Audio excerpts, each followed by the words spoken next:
गण भवन में फंसी थी शेख हसीना। बाहर क्रांतिकारी थे तैयार और अंदर चल रही थी वो मीटिंग जिसने बांग्लादेश की राजनीति को हिला दिया।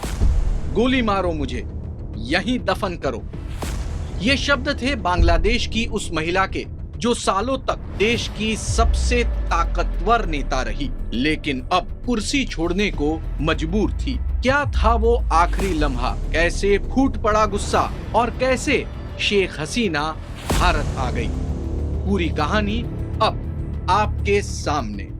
वीडियो को अंत तक जरूर देखें क्योंकि ये कहानी है सत्ता के पतन की, दबाव में लिए गए फैसलों की और एक क्रांतिकारी विद्रोह की जिसने आज तक दुनिया नहीं जानती थी। साल 2024, तारीख थी 4 अगस्त, जगह थी ढाका का गण भवन, बांग्लादेश की प्रधानमंत्री का आधिकारिक निवास स्थान।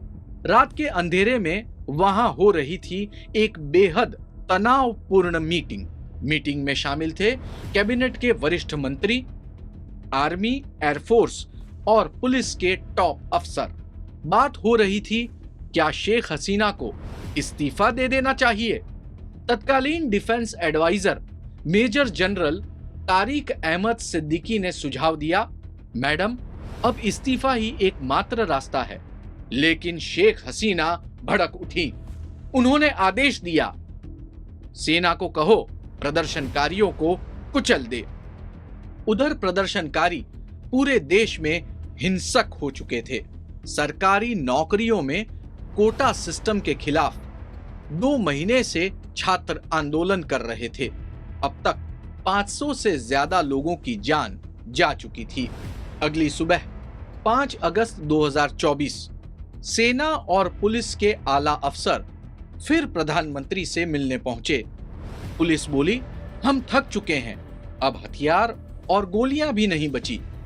सेना बोली, वक्त बहुत कम है, लोग हर तरफ से गण भवन की ओर आगे बढ़ रहे हैं। हसीना गुस्से में चिल्लाई, तो गोली मार दो मुझे, यहीं गण भवन में दफना दो। उनकी बहन शेख रेहाना भी जमीन पर गिर पड़ी, पांव पकड़कर बोली, दीदी अब रुकिए नहीं, इस्तीफा दे दीजिए। लेकिन शेख हसीना अड़ी रही। स्थिति अब नियंत्रण से बाहर थी।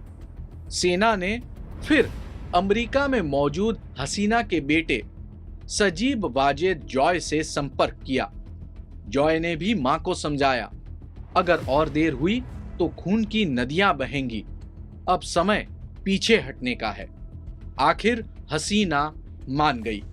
उन्होंने कहा, मैं जनता को संबोधित करना चाहती हूं। सेना ने मना कर दिया, बोले, आपके पास सिर्फ 45 मिनट हैं, जितनी जल्दी हो देश छोड़ दीजिए।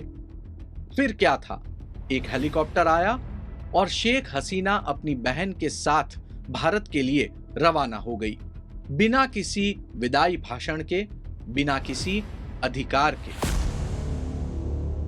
क्या बांग्लादेश अब नए युग में प्रवेश कर चुका है? आपको लगता है क्या शेख हसीना ने सही फैसला लिया या उन्हें डटकर खड़ा होना चाहिए था?